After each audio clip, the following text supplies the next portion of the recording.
was very skeptical about traits and true colors at first. I don't like to be shoved into any sort of category. But taking the test and reading through the descriptions, I realized that they all described me to a T. I have always subconsciously known that I am an orange. From a young age, I thrived in social situations and I loved constantly being on the move.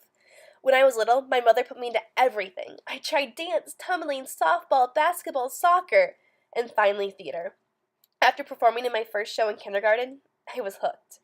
With theater, I could finally use my outdoor voice. Nobody told me to quiet down or speak softer. I was also with people who all wanted to talk all the time. This taught me what it was like to have to listen, and that it was okay not to be the center of attention. The theater is where I spent my childhood, and I have no doubt that it shaped me into who I am today. But Orange continued to play strongly through my life. After I left the theater, I got a job at Noodles & Company, and then at Starbucks. From working there, I realized that I thrive from talking with customers and working with the public. The days I had to fill for people and work as a busser were the worst days of my life. I hated how I was stuck in a room by myself for hours on end. It was then that I realized that I could never have a desk job.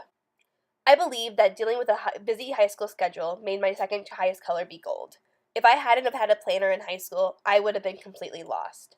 People thought I was crazy for taking on so many activities, but I thrived on the busyness and the excitement. I was pumped to have every minute of my day filled. Because my dominant orange trait, I always wanted to be around people, and if I was ever alone for more than a few hours, I would get stir crazy. Working in high school taught me a lot about my personality and myself. I learned a lot about situations that I thrived in and situations that hindered me.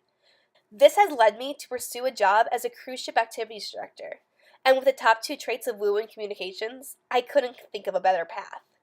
Traveling the world is my passion, and now I get to do it as a career.